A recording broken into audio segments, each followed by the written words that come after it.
Thanks for joining us for tonight's event. My name is Kevin, and I'm one of the event hosts here at Powell's Books. Before we begin, I want to encourage you to check out our lineup of upcoming virtual events by visiting our website at powells.com. One of the many events we're looking forward to is Brandon Taylor in conversation with Phil Clay about Taylor's new short story collection, Filthy Animals. That event is next Wednesday, June 30th. And if you don't already do so, please follow us on social media. You'll get all the updates on everything happening in the stores and our events and everything else. Tonight, we are so excited to welcome Paul Neilan and Marissa Levine. Paul Neilan's new novel, The Hollywood Spiral, marks his darkly comic, long-awaited literary return. In the near future, after the internet grinds to a halt amid a wave of cyber attacks, a company named Zodiac steps in to replace it with an evolved, augmented reality version called The Grid. Harrigan, a hard-drinking private detective living as off-grid as possible, is about to be evicted from his apartment when a stranger shows up asking for his help in finding Anna, an escort who's absconded with more than just his heart. Turns out that through Harrigan's new client, Anna has come into possession of a program entity called Mirror Mirror, which has the capacity to merge the grid and reality, bending both to the whims of the program's user. Soon, Harrigan finds himself up against the last surviving organized crime gangs in Los Angeles, Zodiac's mercenaries, and a mysterious group called the First Church Multiverse, all of whom are hot on the trail of Mirror Mirror. Paul is joining us tonight from East Hanover, New Jersey.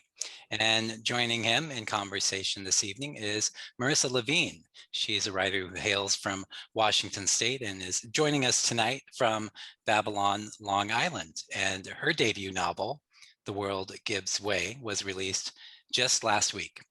This event includes an audience Q&A. If you have questions, please hit that Q&A button, type in your question. If you see somebody else who's asked a question you like, you can give it a thumbs up. And the chat room is also open. And also, I will have some links to Paul and Marissa's books to share with you during the event. And you can click on those and learn more about them. So please help support us, help support Paul and Marissa as well. And thanks for joining us. Paul, Marissa, it's so great to have you here. Thanks for having us. Yeah, this is good stuff. Thank you for being here. Paul, I just have to say, first off, again, I need to give kudos again for this awesome cover. It's a really incredible cover for a really incredible trippy book. I love this book so much. I'm like such a sucker for stuff like this. For one thing, I love noir, but then also I love anything that's as much of a genre mashup as this. As I was reading it, I was trying to put it like sort of like find the pin on exactly what it was, and it was such a little bit of everything in certain ways. I think I finally came around to the idea that I was calling it in my head something like Pinch and K Chandler, where you had this wonderful noir energy, but also this futuristic tech kind of sci-fi energy, and then also sort of this amazing maximalist energy to it, where you saw stuff like Pynchon or David Foster Wallace, where you just had all these different crazy characters coming in and just creating this whole amazing mood. It was really incredible. So I just have to give you kudos right at the top, because this book was so much fun to read. And I had such a great time. And it's really ridiculously smart, but also like the best of these, it's just wildly entertaining and very witty and funny. And I was having such a good time. I'm going to just dig right in with some questions for you, because this book just fascinated me. Sure. That's the nicest intro I've ever had in my life. Well, it was a ball to read. I was having so much fun. Like right off at the top, the plot of this is just like so fantastically crazy. And that's kind of one of my favorite things about really good noir plots. Like I don't know if have you ever heard that story about Raymond Chandler when they tried to make a movie out of The Big Sleep, and they couldn't figure out who killed the driver of the car in this one scene late in the movie? Have you heard this? No, what is it? when they made the Humphrey Bogart Lauren Bacall movie for The Big Sleep, they'd like reread the book multiple times, all the screenwriters, and they figured out most of the plot because it was so twisty and layered and crazy. And near the very end, they realized that they had this one big plot hole. There was this driver near the end of the story that gets killed, and it's never explained who killed him. And so they finally just went to Raymond Chandler and asked him, like, who killed the driver? And Raymond Chandler looked and like went through the book a little bit. He's like, I don't know. It's beyond me. I wrote the thing, but I don't know. And so this plot, it really does actually hang together quite well, no matter how twisty it gets, no matter how outlandish it gets. So I was wondering, I'd love for you to give us sort of a basic rundown of how you put the story together, and just your process for taking something this twisty and crazy and chaotic and keeping it so that it still kind of hangs together and is something that's cohesive. Just you talking about Chandler, that reminded me of I think it's Playback, one of his books, where at the end it's like there's a helicopter that comes out of nowhere that was like the key to the whole story. I'm like, can you do that? Like, you just throw it in, like.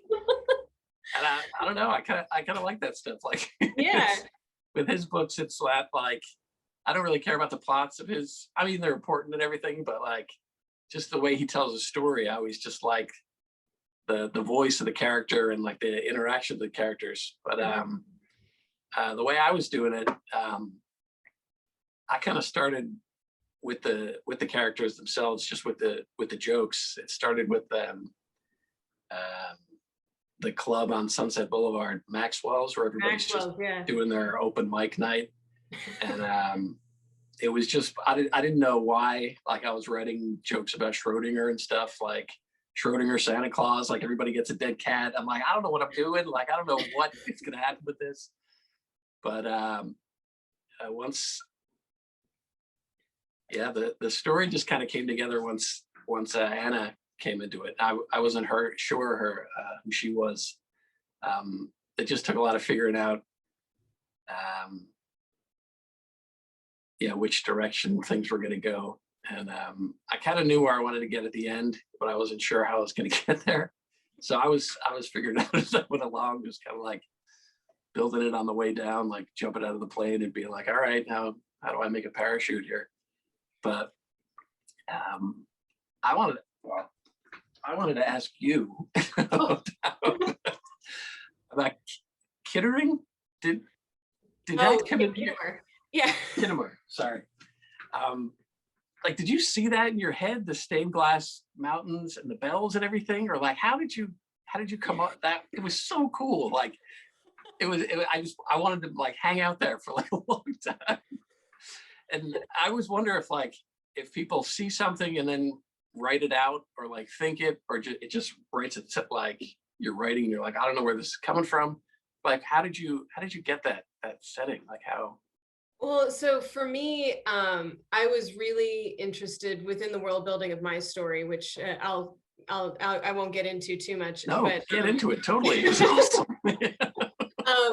Well, within the world building of my story, it's set on a generation ship, and so it's sort of like having the entire world on a very, very long space journey, and they have to fit into this area that's about the size of Switzerland. So I was spending a lot of time figuring out how you would cram the whole world and as many cultures as possible into a single space, and a lot of that involved a lot of overlapping cultural things like that. And Kittimer definitely wasn't one of the first things that I thought about. It seems like for you that nexus point might have been those characters and those jokes in Maxwell's, which for the record are amazing. And I especially like the Schrodinger's girlfriend, Schrodinger's Christmas present, Schrodinger's divorce lawyer, all that was great.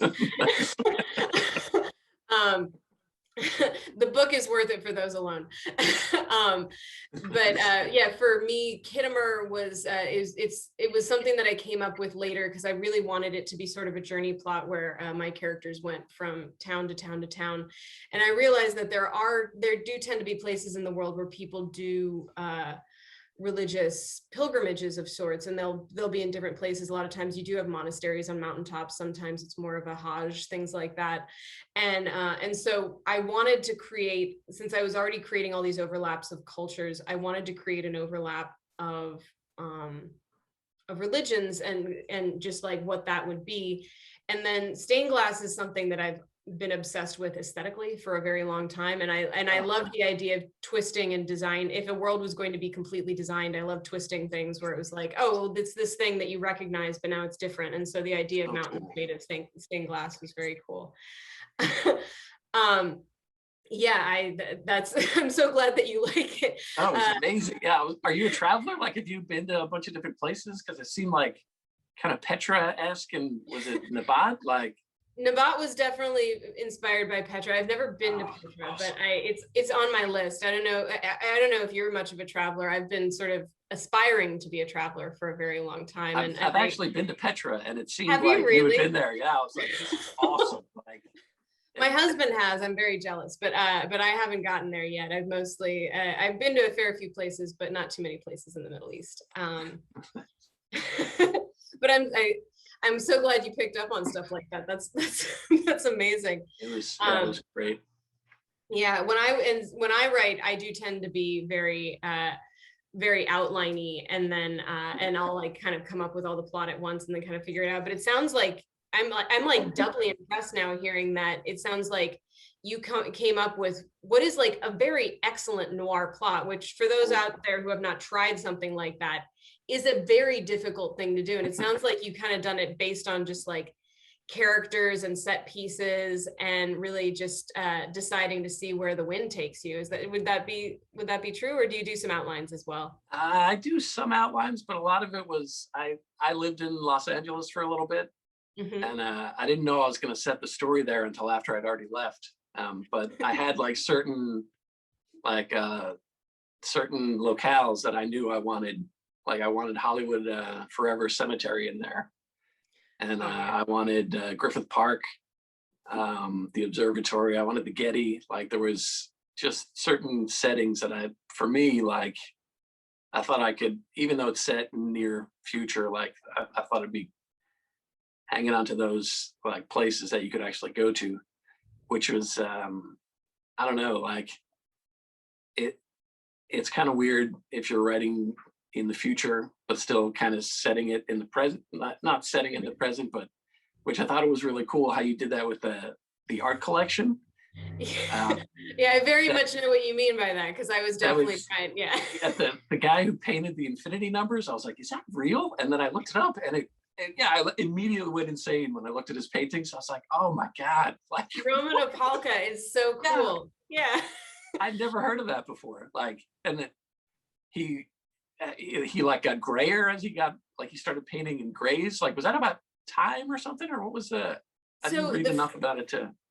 The first time I ever encountered paintings by Roman Opalka, there was this really wonderful exhibit at the Met Brower, right when that first opened, and which is up there with the Getty, actually, for art museums that I think are just really fantastic.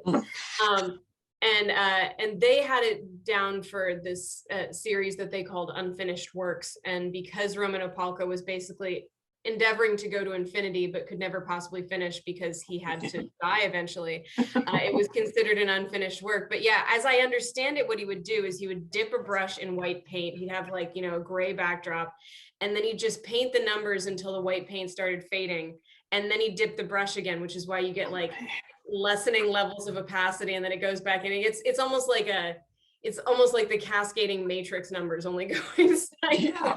It's so wild.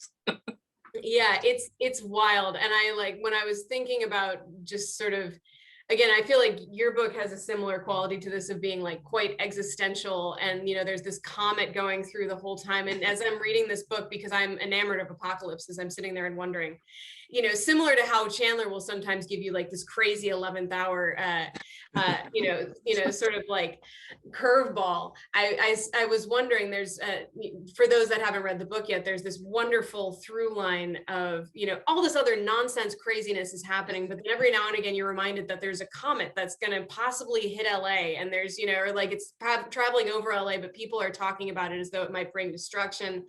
And I'm sitting there reading this thing, I'm like, it's possible everyone's going to die.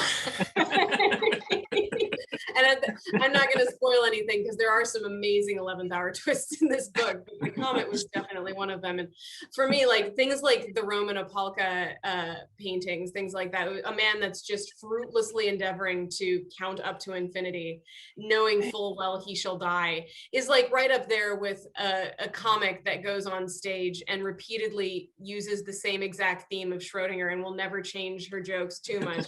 But we'll just keep going with the same thing. It's like just this crazy character that comes straight out of a noir. For me, like the characters like that, like this whole scene at Maxwell's with the open mic where you had characters like the woman doing the Schrodinger's cat jokes, the Reverend who is going up there and telling jokes about God, but he's telling the same ones over and over and over again. It felt very Pynchon. It felt very Inherent Vice, you know? And so, yeah, I have to tip my cap to you on that one.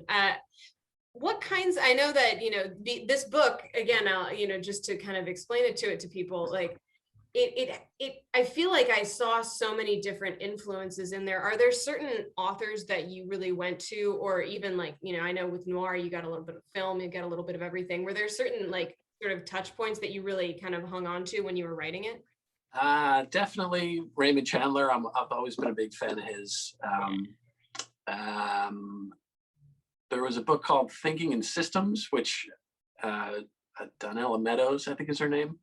Mm-hmm. That was a good like overview. Like I don't think in systems at all usually, but it was interesting to see how like feedback loops and all these kind of things work when I was trying to figure out how Zodiac would kind of operate.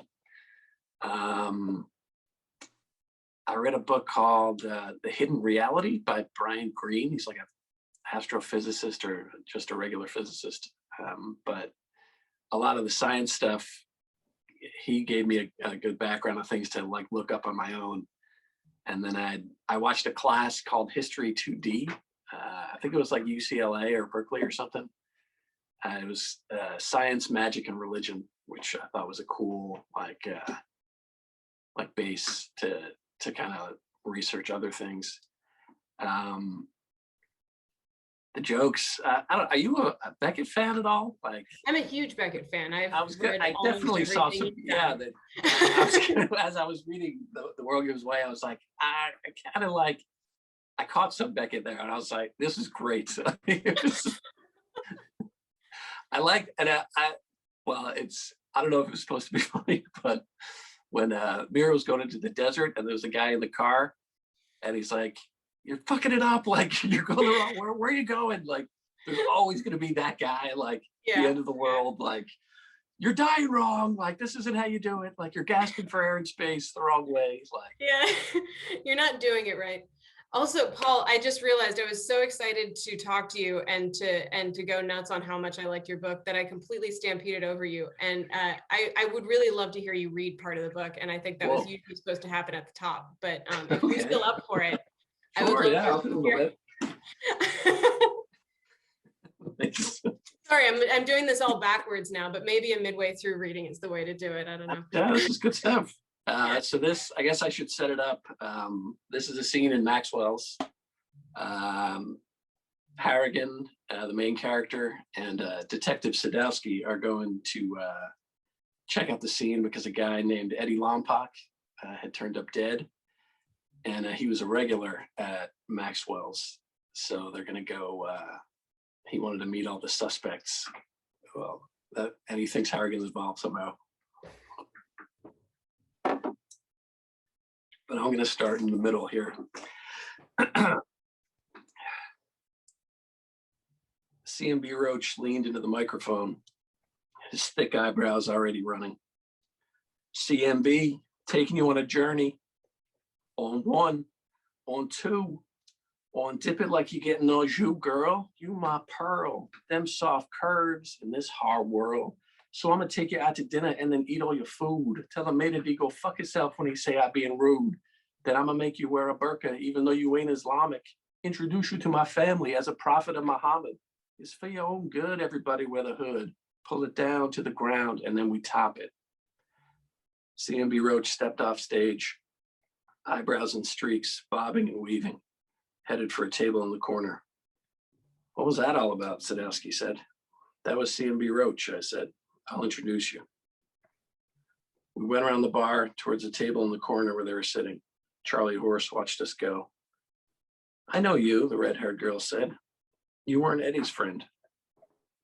This is Sadowski, I said. Detective Sadowski, he said, annoyed. Mind if we sit with you for a bit? We took chairs. Sadowski beside the red-haired girl, me next to the Rev. CMB Roach, eyebrows smeared like a bomb had exploded in his face, glared at me. We're sharing our favorite Eddie Lompoc memories, the red-haired girl said. Nobody has any. He was a hack, the Rev said. God rest his soul. I like that Anne Frank bit he did, the red-haired girl said.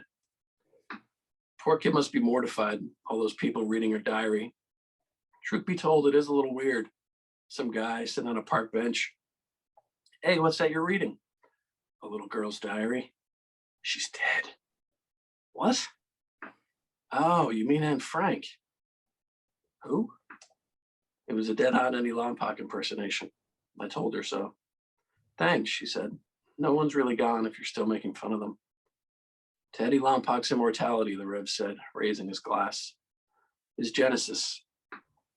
In the beginning was a cucumber in the end. Do you have any problems with anyone, Eddie Lompoc? Sadowski said. Any grudges? They looked at the Rev. What? I'm the one who picked out his tombstone, the Rev said. And why are you asking us?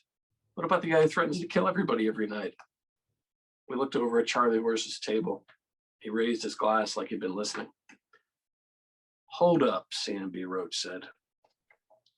Is somebody gonna mention the fruit my boy had up his ass when he choked himself out? Or is that somebody gotta be me? Just was, the Rev said. Vegetable, the red-haired girl said. Huh? CMB Roach said. A cucumber's a vegetable, the red-haired girl said. Nah, CMB Roach said. You serious? A cucumber and a vegetable is the same? He thought about it for a while. This is how it was, y'all, CMB Roach said. I wanted to put a vegetable on my salad one day, but I didn't, because I thought it was wrong. Because I thought, that's not how the world is. That's not what salad's supposed to mean. Not for the CMB. And I hated that. I hated that about the world, about myself, that they told the CMB what a salad had to be, and I listened, and I was ashamed. I became the roach to survive, and I did. I thrived. I got vegetables. I got salad. But no, son, you ain't never get them at the same time. See, there's a salad course, and there's a vegetable course. Well, they put them on the side in like a bowl or something. Maybe like a cup. I don't know. Except now I do. See, it took my boy Eddie Lompoc choking himself out for me to find the vegetables was in my salad the whole time. Damn. What? The Rev said. He's right, Sadowski said. What? The Rev said. That word has a lot of different meanings, the red-haired girl said. And not one of them applies to anything that I just heard. The cucumber makes it more personal, Sadowski said. You think a cucumber in the ass makes it more personal? The red-haired girl said. That must have been some honeymoon, detective. It's Desmond, Sadowski said, and I'm not married to the job or anything else. Girlfriend, the red-haired girl said. Sadowski shook his head. I'm Beatrix, she said. Christ, the Rev said. I'm getting another drink. I stood up from the table, followed CMB Roach to the bathroom. He stopped at the door. What's with you, son? CMB Roach said, too close, head bobbing at me like a chicken. coming to the roaches flop, bringing you a cop, stepping on the CMB like he's some dirty ass mop. You gonna need a witness when y'all swing your miss, talking non-expression at my place of business. Not in my town, fuck your droopy ass frown. Ride you in the ground like some filly at Preakness. My flow is crucial, ain't no commercial. Grid be hid when I spit my gospel. They talking about a comet like they know what it is, but it ain't, it just was. Now you listen to this. I the meteor, ha, you the dinosaur. What was it Elon Park working you for? I said, taking a step. I don't know, man, CMD Roach said, backing against the door. Bitch wanted to get into First Church Multiverse.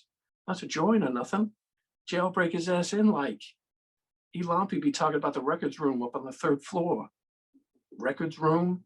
Room of records? Records is rumors. They writing down as true. But if you wasn't in the room, then you don't know who. Draw me a map, I said. I should have mentioned that he had Eddie Lompoc died of autoerotic asphyxiation, and he had a cucumber up his ass. That would have made more sense in the beginning. There's a lot of discussion in the book as to whether or not a cucumber is a vegetable or a fruit. That Yeah, very delightful. It's an open question. It is, like, people have the same argument about tomatoes. It can go cyclically on and on and on, and it's especially delightful seeing how they completely forget halfway through that there was a man who died went up his ass, which is just fantastic. I'm so glad that you did a scene from Maxwell's, because that is like one of the standout like pieces, like set pieces for me in that whole book, because every time we get to go back to Maxwell's, it's fantastic. I did want to ask you about some of the other set pieces in the book, though. It sounds like Maxwell's was like your starting point, and obviously you have these other crazy, organizations that are getting involved, like the First Church Multiverse and the Fraction and all this stuff, and that's where for me it gets a little Philip K. Dickish as well, because also you have this crazy dystopian uber surveillance new version of the internet called the grid. And that seemed like that was like, I mean, the entire like level of surveillance and dystopia, and the way, like, sort of the angle in which it almost plays like social media comes in, that was all just really genius. And I was wondering if you could talk a little bit about sort of how that came into play in the story and how important that became for the story for you. I was reading a lot like on like how in China they have that like social score that they're trying out, and people be like, well, that could never happen here. But and then I read some more, and it was like, it kind of does already happen here, but we don't really know about it. Like I was thinking a lot about like information, like personal data or information in general. Like anything can get kind of broken down to a yes or a no. Like if they're asking the right questions, and then it's a 1 or a 0, and then everything's just immediately like monetized. Like, hey, what kind of potato are you? Tell me your social security number. Hey, like people are taking quizzes and just giving away all their information. And if you give somebody a score, like I'm winning, like you got a higher score than that person does. Like even with pandemic stuff, like getting your vaccine and everything, like I'm not doing that. And like, well, you could be in the lottery to win, maybe. Like, I'll do it. It doesn't matter what I can win. Like I have a chance to win something. Like it can save your life. Like that doesn't matter. I just want to win. Like the incentives that people go for, it's really strange. Yeah. There's one scene. The main character of the book, Harrigan, is a guy that seems to be very wise, in which he is very wary of the grid and tries to live off grid as much as possible. And he does have to go in for quote unquote assessments, which are terrifying and starting to remind me of Blade Runner.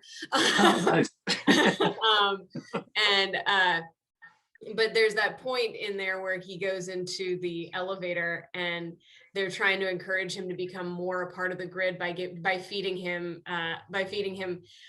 these, what feels sort of like a cross between an arcade game and something that you could easily get on your phone and get addicted to. And it was eerily close to home, that one. In fact, I like that part. Yeah.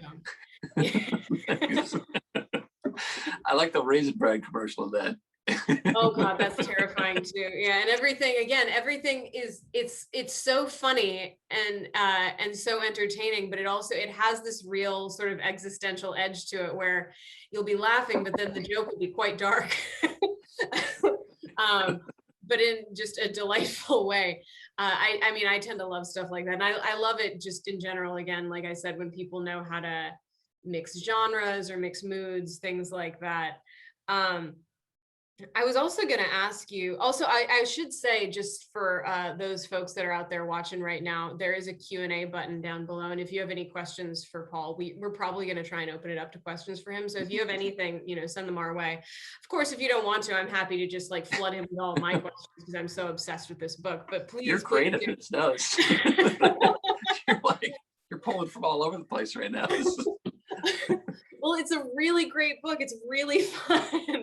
I mean, I it's funny because I kind of stayed away from a lot of books like this during portions of the pandemic. I know a lot of people were in a similar boat to me where, there's a period of time where you're just trying to like reread stuff that you've read before and or like, keep it kind of simple because everybody's brains is all broken. But I haven't had this much fun since I read something like, it's been a while since I've read something like Chandler or Philip K. Dick or like Crying of Lot 49 or anything crazy like that. Had you finished The World Gives Way before the pandemic kicked in? Like, were you completely done or? I had a draft, but I basically got the book deal for The World Gives Way about a month after pandemic started. So I went through the whole editing process. How about for you? Were you done with the book or what stage were you in when pandemic kind hit? of the same. Yeah. Like I was going through editing, like when everything fell apart. Yeah. It was, did that influence how you wrote it all or were you already pretty much? For me, it did, because obviously, like, I had a completed draft. It was, able to be submitted to publishers, things like that. But, when you go through the editing process, as you definitely know, tons of things change, and usually for very good reasons. And I could kiss my editor, Angeline Rodriguez, the number of times that she helped me out. But in the process of edits, my story is an apocalypse story. And in the process of edits, I was watching, our society kind of break down and people rationalizing in these strange ways that I never expected anybody to be rationalizing and riots starting over absolutely stupid things. And a lot of stuff suddenly made it into the book in ways that I hadn't anticipated. I feel like especially people's capacity to deny things and rationalize things made it in. What about, your book is quite existential and quite cataclysmic in a lot of ways too. Did that kind of affect you as you were writing? I think I was mostly done before everything got nuts, but if I was doing it again, it might. Yeah, it was pretty wild to watch. Like, it was like, as I was reading The World Gives Way, I was like, did you call this? Like, did you know this was going to happen? Like, come on. And I don't want to give it away. I don't want to spoil anything, but Mira's mom, as I was reading that at the end, I actually said, I was like, oh man, like that was the thing I was holding on to. I was like, something's gonna work out. But but the way you did it was amazing, and so glad. Even though like it was, I thought it was kind of hopeful, like the way things turned out, even though from the beginning, I was like, everyone's dead. Like, there's no way anyone's getting out of this. Then I'm like, escape. And that was awesome. Like, making escape what you made it. I was like, that makes so much sense. Like, yeah, all right, everybody just tap in. Like, it's drugs. Sorry, I shouldn't have said that. No, it's all right. Nobody's going to notice. It's good. Plus, to your point, I tried very hard to basically lay it all out in the beginning for people and hope that, honestly, the thing that I loved about your book so much is because it just has that perfect sort of Chandler, very Pynchon for me, like chaos energy. Like, I was sitting there, flipping pages, and obviously, like as I was reading, it was clear to me like that the characters were a huge part of this for you, and the set pieces were a huge part of this for you. But plot-wise, I was spending a huge amount of time just being like, where's this going? How's this going to, and like, and for me, like, what does Mirror Mirror have in store?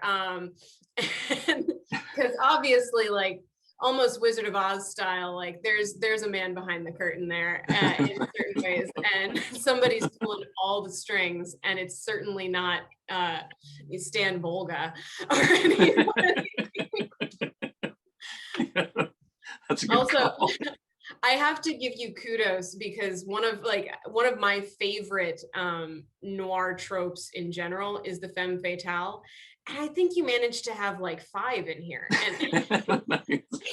And even Mirror Mirror to me feels a bit like a femme fatale. She's sort of an oracle in a lot of ways, but also like very femme fatale, because you don't, like all of these shifty characters, again, sort of almost like Maltese Falcon style or something, or just any noir, you just like, you don't know who to trust or who to expect, and you don't know at any given moment, any person that could be helping you out, especially the ladies, could any second turn around and knife you, or, stick a cucumber up your ass. And that's all.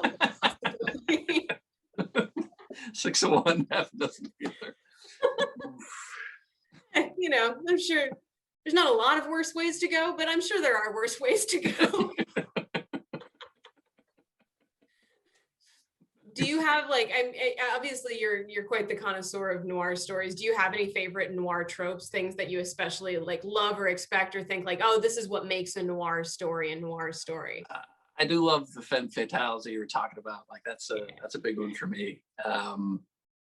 I like when it's raining all the time. Like that's a big thing for me. I know. I was saying that again. I was thinking of Blade Runner the whole time because it's just constantly raining there. I'm a huge Blade Runner fan. Yeah. Definitely. That's nice of you to say that.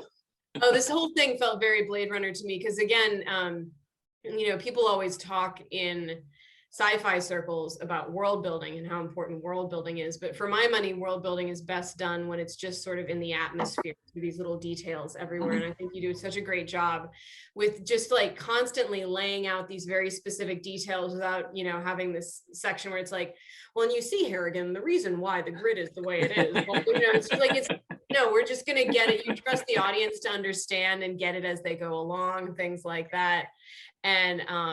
And that really makes all the difference. And that's one of the things that I really admire about Blade Runner, that I think, that's why it was reminding me of Blade Runner so much. That's really nice of you to say. I hate those breakdowns where like, and now I will explain like what is exactly happening here. Oh yeah, those exposition moments, they're a nightmare. And that's also one of the things that I love about a good noir story is, if you end up, I love me a good James Bond movie, but if you end up in those types of things, there's usually a point where a villain sits the person down and is like, by the way, this is why I'm doing what I'm doing. And and I have my reasons, and let me explain in detail what those are. And in noir, you just get all these shady characters that generally have pretty simple motives, but the complexity comes just with like whether or not you can trust them, or who can you trust at any given one time. And this book does a great job of having just this cycling cast of characters that are all equally inane and strange, but there's so many of them that like to track them and be able to you track them enough in the sense that you're along for the ride, but you can't pin it down and be like, yes, it's definitely going to be Lita, she's going to be the one. Hey, nice. I like Lita. It makes it very, very fun to read, because you don't quite know how it's going to turn. And I think those types of stories can be very hard to land, and you really nail it. And it's a good twist. It's not too tidy, it's just tidy enough, and it hits all the right beats. Wow, thanks very much. You were saying that you thought you knew how you wanted to end it, and that like I can almost sense that, because it's like, yeah, you know what, that hits just the right way, and it does a very, very good job. Again, reminder that anybody who wants to ask a question, the Q&A is wide open, and this book is fabulous, so you definitely should. Oh, you know what? So since nobody's asked a question yet, I'm going to be very selfish and ask you a question that I'm interested in, because I am a first-time novelist, and therefore I'm a newbie, I'm a baby, I don't know anything about anything. And I know that you wrote the book Apathy and Other Small Victories, and that was a little while back now. And I just That's very kind of you. well, I mean, no, I mean, most of my favorite writers take a decent amount of time between books anyway, so it didn't seem especially long or short to me at all. It seemed just right. It felt very long to me. Well, what I was gonna ask you is, you know, I've heard from people who have written multiple books, something I have yet to fully do. You know, I'm about halfway through my second book. Nice. Trying my best, knocking on wood. Let's see how it goes. That's great. No, that's enough. Yeah. But for you, how did your writing process change? How did your outlook change? Like, I've heard people talk about how the second book will inevitably be completely different from the first book in terms of how you attack it, what the challenges are, things like that. Did you encounter anything like that, or how was it for you? Oh, I'm trying to think back. Like I thought I was writing a couple of different books in between the first book and this new book. I tried to do something completely different at first, and then I tried to do something that was too similar after that.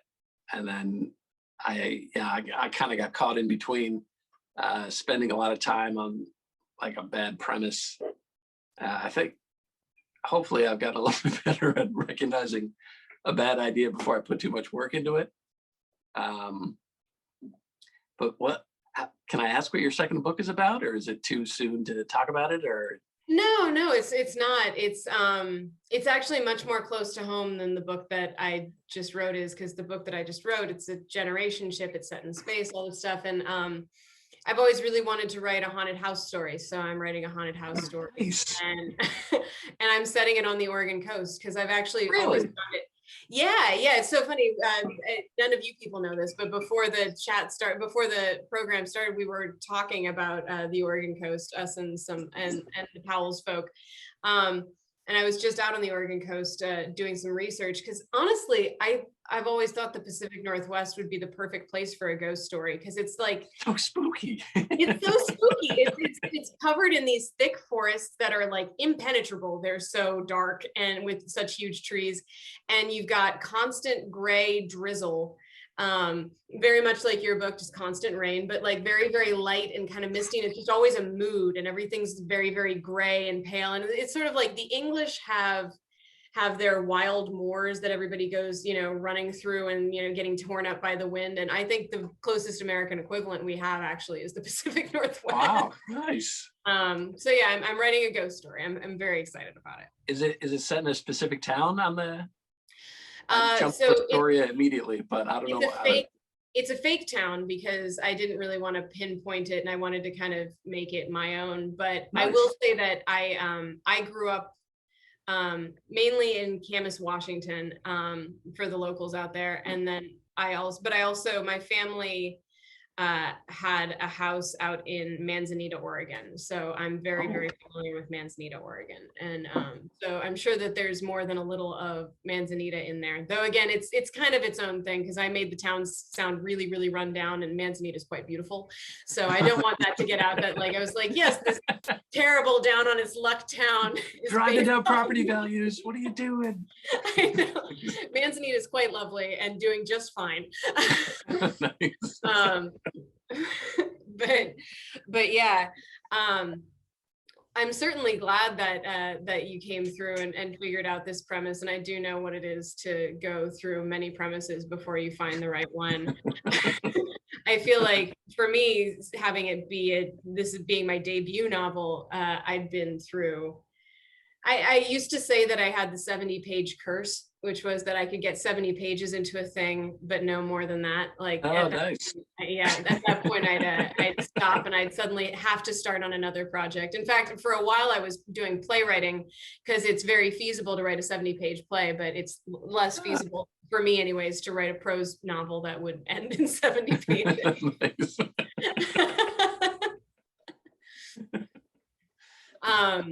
And I haven't read Apathy, and sorry, Apathy and Other Small Victories. I almost called it Apathy and Other Victories, but I have to say I was looking up sort of the story of it and just generally what it was about. And I just also have to ask you, it feels a little bit like The Stranger. Are you a Sartre fan as well? I am actually, yeah, definitely. There you go. Well, I'm gonna have to look that one up too because it looks pretty good. Nice. Let me see here. So let's see, what was I gonna say? Oh, yeah, and it feels like in terms of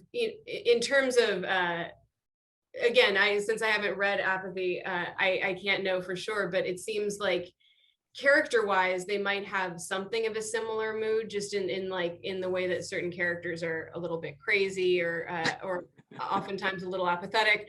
But at the same time, this does feel like a very different book compared to that other one, at least just in the cycle of the plot and things. Do you like hopping around and doing different styles of plots, or do you tend to stick in the same lane? I kind of do like it. Yeah, I've been trying to write some short stories, which is a new kind of thing for me. That's what I was doing during the pandemic this past year. I think they're short stories anyway. They're mostly dialogue. Like, I don't know if they're more like theater pieces or something. I don't know what's going on.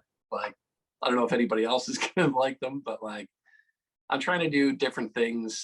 I don't want to just write the same. That was one thing I was worried about, just writing the same guy over and over again. I'm like, I hate this guy. But I love short stories. Yeah. Have you? So had you written stuff before, like novels before this that you hadn't published? I've never completed a novel before. I've written plays that never made it past like some off Broadway things, but I've done some completed plays, but it took an MFA program and somebody really expecting something out of me to get me to sit down and fully write a book. I think I'll do better now that I like kind of get the system of it and everything. I think once you tear off the Band-Aid once, then hopefully it's a little bit easier, but we'll see.